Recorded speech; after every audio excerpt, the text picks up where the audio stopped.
There was an old farmer in Arizona who owned the best farm in the area. Everybody said his crops were the best, and people came from all over to buy their goods from him.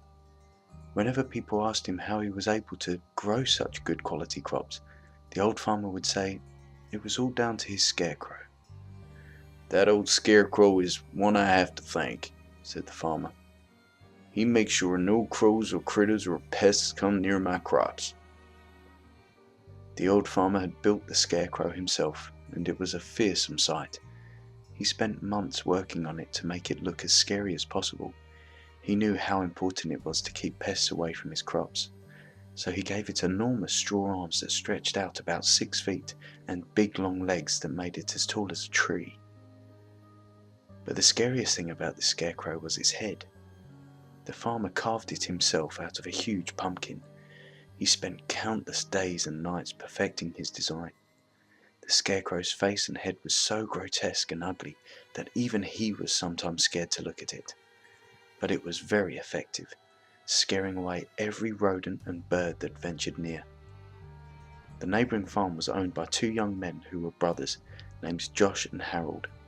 They were lazy and never did much work around the farm, which resulted in their crops being bad.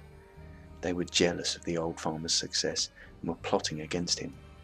If they could drive him out of business, they could take over his farm and make more money.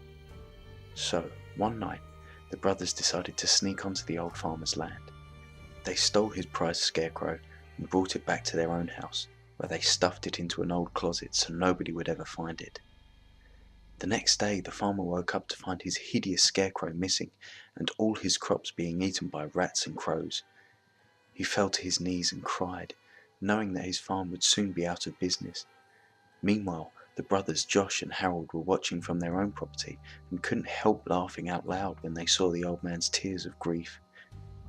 Hearing the laughter, the old man came over and asked them if they knew what had happened to his scarecrow. The brothers looked him right in the eye and said they had no idea where his precious scarecrow might be. "But you know I'll go out of business and have to sell my farm if I can't find my scarecrow," said the farmer. Josh just laughed in his face, saying, "That's just your tough luck, isn't it?" "Sucks to be you," giggled Harold. The old farmer walked slowly back to his house, his head hanging down in defeat and depression. That night, Josh and Harold had trouble sleeping, not because they felt any remorse, but because they couldn't get the image of the scarecrow's horrible, twisted face out of their minds. They decided they would never be able to sleep as long as that ugly pumpkin head was in their house, so they got up and dragged the scarecrow out of the closet. Harold took a baseball bat and smashed the scarecrow's head to pieces until all that was left was little bits of pumpkin strewn all over the floor. The brothers swept up the pumpkin head pieces and threw them into the trash. Then they went back to bed and were soon fast asleep, having put all thoughts of the disgusting scarecrow face out of their heads. Sometime after midnight, Josh and Harold were awoken by the sounds of scratching and clawing at their bedroom door. "Did you forget to put the dog out?" asked Harold sleepily. We don't have a dog," stammered Josh. Suddenly the bedroom door burst open and a solitary long straw arm snaked in through the opening. Then a second arm thrashed around, followed by 2 long stick legs. The 2 brothers were frozen in fear and could only look with horror as the headless scarecrow's body rose up on its long stick legs and its long arms reached out for them in the darkness. Harold felt a cold, sinewy straw claws close around his ankle and screamed as loud as he could. He begged his brother Josh to help him, but Josh was already running out of the bedroom. Fleeing in terror, he ran down the hallway, crashed through the front door and out onto the moonlit road.